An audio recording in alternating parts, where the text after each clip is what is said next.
श्री सीताराम। श्रीमद् भगवद गीता अध्याय 2 श्लोक क्रमांक 49। इस श्लोक में श्री भगवान बता रहे हैं कि सकाम कर्म जो है, सकाम कर्म और जो निष्काम कर्म है उसकी तुलना हो ही नहीं सकती।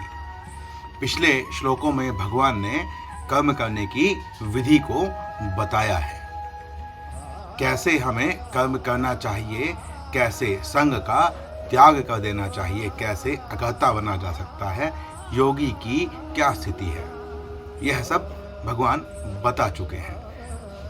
ब्रह्म ने सृष्टि की रचना कैसे की, वहाँ पर भगवान ने जिस प्रकार से कर्म किया, अकर्ता रहते हुए कर्म किया, वही मर्यादा भगवान हमको उपदेश करना चाहते हैं, सिखाना चाहते हैं। तभी भगवान ने वह कर्म किया जिससे हम प्रेरणा लेकर उस प्रकार के कर्म करें जिसमें हम अकर्ता रह सके, लिप्त ना हो। तो वो जो कर्म है वह हमें मुक्ति प्रदान करने वाले बन जाएंगे, जिसे हम निष्काम कर्म कहते हैं। अब यहाँ पर इस श्लोक में श्री भगवान कह रहे हैं, श्लोक इस प्रकार है, दूरेण ह्यवहं कर्म बुद्धि योगात् धनंजय बुद्धौ शरणं विच्छ कृपणः फल हेतवः। यहाँ पर दूरेण जो कहा गया है, साधारण भाषा में अगर कोई संस्कृत नहीं जानता है तो इसको दूर समझ सकता है, परंतु यहाँ पर इसका अर्थ अत्यंत से लिया गया है। तो यहाँ पर भगवान कहते हैं कि अवर कर्म अर्थात जो सकाम कर्म है, निश्चय ही जो सकाम कर्म है वह अत्यंत ही निकृष्ट है जो निष्काम कर्म है उनसे।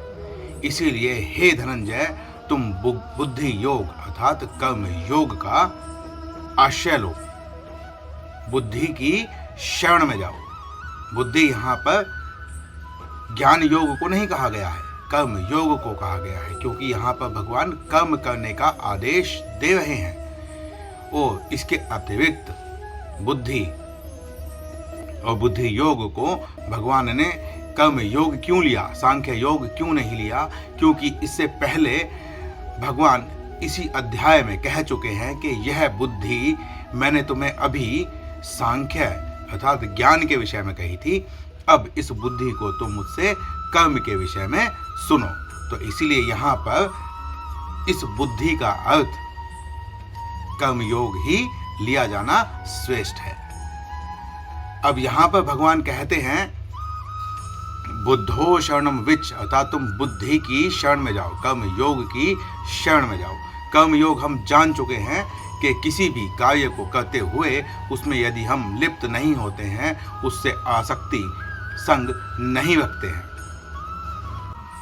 तो वह कर्म हमें मुक्ति दिलाने वाला होता है, ना कि बंधन में बांधने वाला। अब यहाँ पर भगवान ने कहा कि जो फल के हेतु होकर ही कार्य करते हैं वह कृपण है अर्थात दया के पात्र है। अब सकाम कर्म करने वाला व्यक्ति दया का पात्र क्यों है? यह इसलिए कहा, भगवान ने हमें यहाँ पर निष्काम कर्म करने की प्रेरणा दी है। जैसे भगवान ने, हमने पिछले श्लोक में कहा, जैसे ब्रह्म ने सृष्टि की रचना की, वहाँ पर अलिप्त रहते हुए भगवान कर्म के फल हेतु के बिना किसी उद्देश्य जो कि स्वयं के लिए हो, ऐसे उद्देश्य से बचते हुए भगवान ने सृष्टि की रचना की, तो वैसा ही कर्म हमें भगवान करने के लिए कहते हैं। तो अब यह जो मानव जीवन है या यह जो जीव का जीवन मिला है, यह इसलिए मिला है कि कर्मशः हम अपनी स्थिति से ऊपर उठते हुए परम पद को प्राप्त करें। परंतु यदि हम सकाम कर्म करते हैं तो सकाम कर्म करते हुए हमें मुक्ति का कोई भी लक्ष्य पूरा होता हुआ दिखाई नहीं देता है, कोई भी मुक्ति का अवसर हमें प्राप्त नहीं होता है, क्योंकि जो सकाम कर्म है वह हमें संसार के साथ बांधने वाले होते हैं, और जो सकाम कर्म होते हैं उसका विपरीत फल भी होता है। यह भी हम एक पिछले श्लोक में व्याख्या कर चुके हैं कि कैसे सकाम कर्म करने से की वजह से उसका विपरीत फल होता है। कोई पुत्र यष्टि यज्ञ करता है और पुत्र को प्राप्त करने की कामना करता है, परंतु अगर उस कर्म को करते हुए विधि विधान में कोई त्रुटि हो जाए तो पुत्र तो प्राप्त होगा नहीं, अपितु घर में किसी व्यक्ति की मृत्यु हो जाएगी।